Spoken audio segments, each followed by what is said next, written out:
Assalamualaikum. Kali ini saya akan menjelaskan materi komunikator. Komunikator adalah pihak yang mengirim pesan kepada halayak. Oleh karena itu, komunikator biasa disebut pengirim, sumber, source, atau encoder. Sebagai pelaku utama dalam proses komunikasi, komunikator memegang peranan yang sangat penting, terutama dalam mengendalikan jalannya komunikasi. Untuk itu, komunikator harus terampil berkomunikasi dan juga kaya ide serta penuh daya kreativitas. Berikut adalah syarat-syarat yang harus dimiliki oleh seorang komunikator yang handal.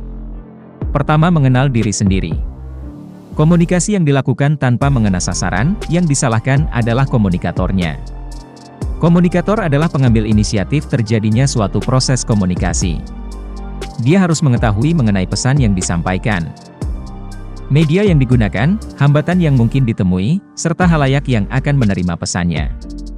Dalam kehidupan sehari-hari, mengenal diri sendiri sangat penting jika kita menempatkan diri di tengah-tengah masyarakat.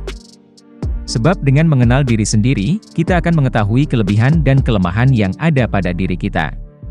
Teori berikutnya, wilayah terbuka. Teori ini mengenal kita dalam hal kepribadian, kelebihan, dan kekurangan. Menurut konsep ini, kepribadian kita dalam mengetahui kelebihan dan kekurangannya dapat diketahui oleh diri sendiri dan orang lain. Dengan demikian, jika ingin sukses dalam berkomunikasi, kita harus mampu mempertemukan keinginan kita dan keinginan orang lain. Jika ingin menang sendiri, hal tersebut memicu konflik. Teori berikutnya, wilayah buta. Konsep ini, orang tidak mengetahui kekurangan yang dimilikinya, tetapi sebaliknya kekurangan itu justru diketahui orang lain. Dalam berbagai kasus, banyak orang tidak mengetahui kelemahannya. Bahkan ia menyangkal kalau memiliki kelemahan. Oleh karena itu akan sulit terjadinya komunikasi. Menurut ahli, teori ini ada pada manusia dan sulit untuk dihapuskan, kecuali mengurangi.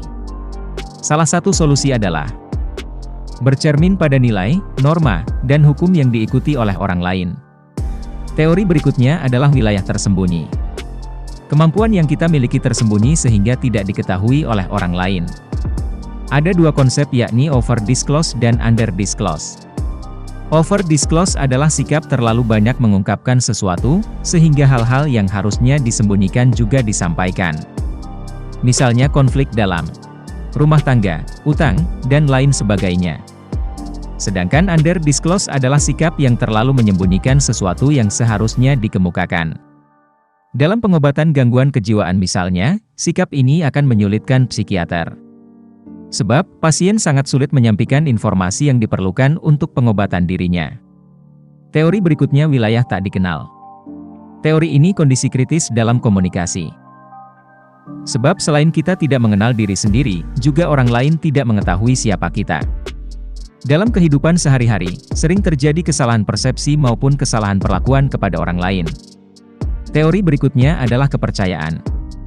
Kredibilitas adalah seperangkat persepsi tentang kelebihan-kelebihan yang dimiliki sehingga diterima dan diikuti orang lain. Menurut Aristoteles, kredibilitas dapat diperoleh jika seseorang memiliki etos atau kekuatan pembicara dari karakter pribadinya, patos atau kekuatan pembaca dalam mengendalikan emosi pendengarnya, dan logos atau kekuatan melalui argumennya. Teori berikutnya adalah daya tarik. Faktor ini banyak menentukan berhasil atau tidaknya komunikasi. Bisa dari kesamaan demografis, bahasa, agama, suku, partai atau ideologi. Teori berikutnya adalah kekuatan.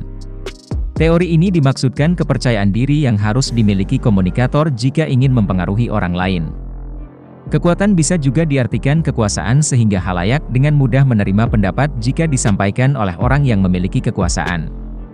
Meski kekuasaan tidak selamanya menjadi syarat komunikator yang sukses. Empati juga harus dimiliki, misalnya toleransi.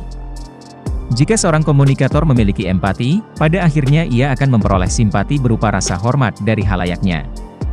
Ini saja yang dapat saya sampaikan. Terima kasih. Wassalamualaikum warahmatullahi wabarakatuh.